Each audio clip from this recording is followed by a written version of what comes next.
Hello and welcome back to our channel.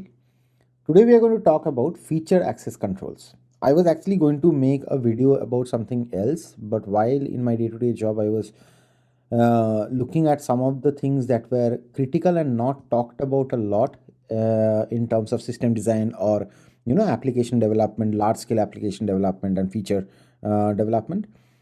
And one of those is feature access controls, right?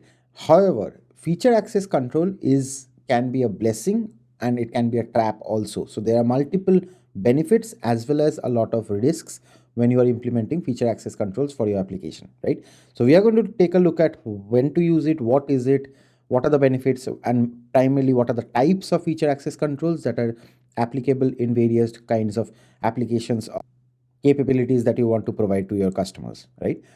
And we are also going to take a look at the main important thing here that we have to keep in mind are the risks, right? So let's get started. Feature access control. So what is the problem of feature access control? Basically, how do you grant selective permission to different application functionalities, right? So an application is huge, a big application which has multiple functionalities, operations, features, right? How do you give selective permission to different users to different parts or features of your application, right? The solution is feature access controls, which are also called FACs, right? So what are feature access controls? Feature access control in basic software system mechanism is a mechanism that allows the restriction or granting of access to certain functionalities or features of an application, right? It's based on some predefined rules or permissions. It is an essential component of modern software systems that basically handles sensitive data and provides different levels of functionality to different types of users and customers. The purpose of feature access control is to ensure that only authorized users have access to certain features or functionality within the software system. Like for example, if you take an example, right? Like say you are developing a banking application. In a banking application, they might restrict certain features, like for example, withdrawal, money withdrawal, right? Or account level information or security settings to only authorized personnel, but they might allow the feature to say check balance inquiries, right, to be accessed by all users, right? So that is a kind of feature access control that you are providing. Now what are the types of feature access controls, right? There are various types of feature access controls. The topmost are the ones that we are going to talk about, but you can actually implement them in any way, basically as per your application need. The first most used feature access control type is role based access control, right? This is the most commonly used access control mechanism. In this model, basically, you give access to features and functionality which is determined based on the role or position of a user or a customer, right? Within an organization or a system, right? So for example, you might give 100% permission to administrative users, right? But you might give read-only permission to only other users of the organization, right? Or to certain functionalities, right? Next is attribute based access control. Attribute based access control is more fine grained access control model. In this model, you basically give access to features and functionality which is determined based on various attributes of the customer, right, or of the user. Like for example, which can be clearance level or say pay grade or say it can be various attributes of the user, right? This model is basically a broad model, so it is very flexible and customizable, and it is a way to grant access or restrict features in a very customizable way on a very specific criteria. Third is mandatory access control. Mandatory access control is for high security environments. In this model, basically, the functionality or feature access is determined based on a set of predefined security policies and rules, right? Like for example, military or navy, government settings, and in those kind of systems and applications, data is very sensitive, functions are very critical, right? Any kind of over the wire data transfer can be classified, right? So in those kind of situations, you might you have mandatory access control, which are only given to a certain organization, which are very high critical, high classified environment, but that is a mandatory access control.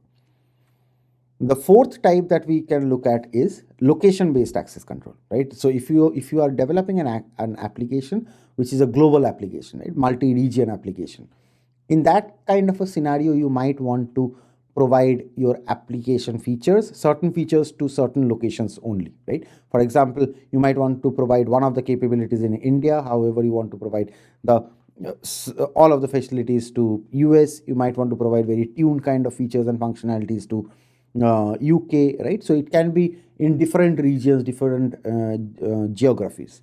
So that is another way of giving access control. Another very common way, whenever you are developing an application and when it becomes quite large scale with multiple customers, you have pricing based access control, right? So to start adoption of your product or your application, maybe you might give some of the features as free, right? Freemium model. But having with more customers and with more premium customers, when they onboard to your application, you might want to add a price for certain premium features, which is what for example YouTube also does, right? Premium YouTube customers get certain more features than all of the normal customers, right? And there are many ways of giving access control. It is dependent on you how you want to drive and what is the specific need of giving the access control, right?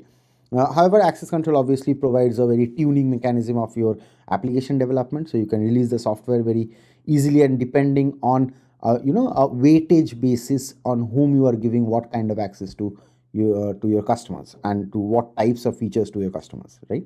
So that in my opinion gives a lot of flexibility. Having said that, there are a lot of risks also associated when you are using FSCs, right? So let's look at the risks. The first risk is you can overcomplicate the access control rules, right? So in some cases, access control rules can become so complex that they become difficult to maintain, right, and manage over a long period of time. This basically can lead to confusion, inconsistencies, because someone might have developed the access control say a couple of years back, but if that employee or that engineer is not in your team, then that context might get lost. It might not be documented well. You might not have a standard operating procedure to update or remove access control. You don't even know what things will break where, right? So it can get very, very overcomplicated. The next obviously is the customer frustration, because you only have restrictive access controls, right? I mean, wherever you add access control or a blocking mechanism, some customers are getting something, some other customers are not getting something, uh, unless that is a region based or a very very fine tuned kind of a scenario where it can't be provided. That's a separate thing. But if that in most of the cases it is like very specific features and functionalities that are denied to customers based on, that can be poor user experience, decreased productivity, right? Pricing. So there can be various things which can cause customer frustration. Third is security vulnerabilities. This is a very high risk point. So if the access controls are not implemented correctly, it can basically lead to security vulnerabilities and risks, right? For example, if a user is granted access to a feature or function that they shouldn't have access to, right? It can lead to data breaches, it can lead to other security incidents. So that is a very critical part whenever you are implementing. That is like you should have multiple eyes on what you are giving access to and whom you are giving access to, right? Fourth, another parallel phase with the security is compliance. I mean, depending on the industry, regulatory environments, right, there can be various specific compliance requirements, right, that might need to be met when implementing these kind of access controls. So if you the risk is if you fail to comply with those requirements, which can basically result in humongous legal or financial penalties, lawsuits, right? It might just look like a code change or a very small uh, change in your application, but the impact can be humongous, right? Not only from a development perspective, but also from a business and from a company, from an application perspective, right? So to mitigate these risks, like I mentioned, it is very important to carefully design and implement access control policies, which are also easy to maintain and manage over a long period of time. And once those are the need is over, you can basically remove them. If it is already given access to all the customers, unless there is a need that you are going to take away access, which is rarely the case, you might not need to maintain those legacy access controls, right, which is already given to all the users, right? And this also requires a lot of testing. Once you are giving that, you need to test it in your whatever development or staging environments before implementing them in your production environments, right? You might have QA or user training and more education, standard operating procedures. Your documentation should be more updated around what this is, who should use it, how that can be modified, how can that be changed, right?